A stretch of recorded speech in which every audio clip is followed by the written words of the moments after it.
Good morning. Hope that your Wednesday's off to a good start. Mine is so far, and man, it's a nice day in the outdoor office.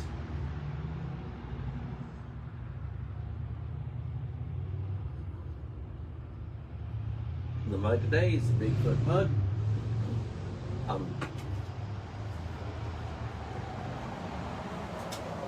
I was thinking that over the last 2 or 3 weeks, on Wednesday mornings, I have reflected on one of the lectionary passages for the upcoming Sunday. And for today, I want to take a break off from that. Of course, unless you've been living under a rock in the last week, we started a bombing campaign against Iran over the weekend. And I thought that for today, I would take a break off lectionary biblical reflections to talk not so much about the bombing campaign in Iran. I want to stay in my lane here, but to perhaps reflect on some criteria that the church has used, Christians have used through the centuries to assess war and when war is justified. I'm not going to tell you whether to support or to oppose what we're doing in Iran. You can make up your own mind on that and form your own opinion. But from a faith-based perspective, a Christian perspective, how has the church looked at war? Back in 2013, I wrote a blog post on this topic. Seems like a lifetime ago. Back in 2013, President Obama was openly discussing getting involved in a civil war going on in Syria at the time. So how should the church respond to war? How should Christians respond to war? So a couple of things right up front. First, we don't want to be in a place where we reflexively support or oppose military action because of the political party that's carrying it out. We don't want to support it only because it's our president that's doing it, or oppose it simply because the president that's doing it is a member of the other party. That we need to be beyond that. And really even beyond, is it our nation? And so when is war justified? From a Christian perspective, faith-based perspective, when is it justified? I should mention this, that a lot of political leaders in the past, particularly the last couple of centuries, have really approached the conflict of war from a totally amoral perspective. They are detaching war from any ideology or morality discussion, but it is entirely practical. The German military leader Clausewitz in the 1800s is famous for having said that war is the continuation of policy by other means. Henry Kissinger, George Kennan, Charles de Gaulle, the French leader, had basically the same idea, that when other means for getting your national aims failed, then you go to war. Another phrase that is associated with this viewpoint is something like this: nations don't have friends, they have interests. And so according to this, it's what is in your nation's best interest, period. You're detaching war from ideology, morality. What is in your nation's best interests? So for the church, for Christians, how do we assess war? You don't want to be like I said, you don't want to be in a position where you stand up and cheer every time the bombs start falling. And there are some Christians who are devout pacifists, where they oppose violence, period, in any form, at any time. They oppose violence. There was one person in Jeanette Rankin, a Republican member of the House of Representatives, is famous for having opposed both the declaration of war to begin for us to go into World War I, and also to oppose the declaration of war in December of 1941 when we got into World War II. She was a devout pacifist. I can't go there, like in here. I can't go there, but I respect the position. If you want to see a great war movie that comes from a pacifist viewpoint, Hacksaw Ridge, it's a great movie. Check it out, Hacksaw Ridge. So, what is the Christian response to the topic of war? It's what is called the just war theory. And I know you may say, well, what just war is a contradiction in terms, so leave that aside. What is just war theory? It goes back to really St. Augustine. St. Augustine is the first person to begin trying to lay out theologically, philosophically, the conditions which made for a just conflict. And of course it has been refined and debated for the 1600 years since St. Augustine lived. So just war theory really has three different elements. Just war theory covers the causes for getting into a conflict, the means used to fight the conflict, and also the peace that will ultimately end the conflict. So, according to just war theory, the causes for conflict. Your conflict, your war must be in self-defense, or you must go to war or you can go to war to defend others from aggression. So self-defense, you are attacked, you respond, that's justified. It is justified to defend others from aggression. It can be justified to defend non-combatants from brutal oppression. Wars, according to the just war theory, should never be fought simply to gain territory.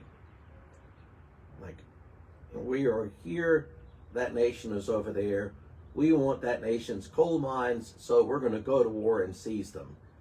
That just war theory can't support warfare, conflict simply to gain territory. Wars should be initiated by proper authorities. They should be initiated by proper authorities. Wars should be conducted only after efforts at maintaining the peace have been exhausted, and only if there's a reasonable chance of success. So, have all reasonable efforts at preserving the peace been exhausted? Have you been attacked? Has an innocent party or another nation been violently attacked? In those cases, war is justified. And the just war theory also applies to the means. And a lot of this referring to the means by which war is carried out are codified in the Geneva Conventions that are very famous and passed and approved by most nations of the world earlier in the 20th century. The means of conflict. First, civilians should not be targeted. Given that in any conflict, there will unfortunately be what might be termed collateral damage. When the bombs start falling, it's understood that there may be some civilian casualties. Given that, you never target civilians. You never target them. Reasonable efforts have to be made to protect civilians from harm. Wars must be proportional. They have to be proportional. So to give you an example, in my opinion, the first Gulf War, 1990-91, was justified. Entry into that war was justified. But if we had decided to carpet bomb Baghdad, or to use a nuclear weapon on Iraq, that would not have been justified because it wasn't necessary. So the means that you use, the methods have to be proportional. Prisoners of war should be treated humanely. Prisoners of war should be treated humanely. They should not be tortured, randomly executed, raped, medical experimentation, none of that stuff. You keep the prisoners of war, you feed them and house them, and at the end of the conflict, you return them, or even during the conflict, if there's a prisoner exchange that's worked out, you exchange them. But you care for prisoners of war. And we think about World War II, the Japanese are infamous for how they treated POWs. I mean, for mass execution, torture, and picking up survivors of shipwrecks and then shooting them or killing them. No go. If you're in warfare, if the war is to be just, you care for POWs. Another example. So during the American Civil War, leaving the morality of the conflict aside, I think you could argue that Sherman's march near the end of the war would violate just war theory, because it was, a lot of what it was doing was targeting civilians.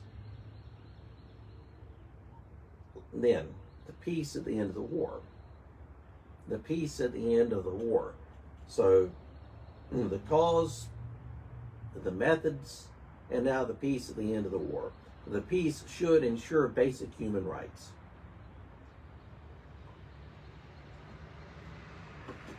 The peace should be measured, it should be reasonable. The peace should distinguish between the populace and the nation's leaders. So at the end, when the dust settles, the bombs stop falling, the artillery goes silent, at the end of that, and you're settling out what a peace will look like, you need to distinguish between the civilians, between the populace, and the defeated nation's leaders. You don't want, according to just war theory, you don't want the populace of a nation shouldn't be targeted in the peace. If they're not targeted during the warfare, you shouldn't target them during the peace either. You don't want the populace subjected to unreasonable measures. So World War I, to give you an example, World War I, brutal warfare. In the Treaty of Versailles that ended the war, Germany was subjected to very harsh reparations, essentially money that they would have to pay to Britain and France. the harshness of the Treaty of Versailles laid the seeds for a worse conflict a generation later. If the Treaty of Versailles had not been so harsh towards Germany coming out of the war, we may not have had World War II. So, just war theory, just to sum it up, the causes for the war, the why. In self-defense, it is justified to defend someone else from aggression. It is justified, as in my opinion, we were justified to try to defend Kuwait in 1990, 91. Self-defense, in the case of us getting involved in Afghanistan, or certainly World War II. Are we protecting a large civilian populace from being brutally oppressed? Those are justified. Is the war being conducted by a legitimate authority? Is there a reasonable chance of success? It's not worth it if you're just going to get slaughtered. The means. Civilians shouldn't be targeted. Reasonable efforts have to be made to protect civilians, to keep them from being killed or harmed. The means have to be commensurate with the ends. If you don't need to use a certain weapon, don't. If you can defeat your enemy without using a particular weapon, don't use it. Don't use nukes if they're not needed. You treat prisoners of war and survivors humanely. The peace at the end of the war has to be reasonable, it has to be just, it has to protect human rights. Now, at the end of this, I'm not going to tell you whether to support what we're doing in Iran. You can form your own opinion. But what I wanted to do is give you, looking back through the lens of history, how the church, how Christians in general have thought about warfare. Trying to avoid the extremes of just because my guy is doing it or my nation is doing it, it's right.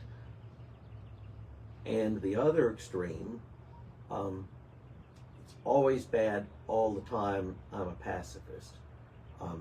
In my opinion, what we need is somewhere in the middle. Measured way of assessing when is warfare justified? When is it justified to intentionally take the lives of other people? So with that, I hope you have a great rest of your Wednesday.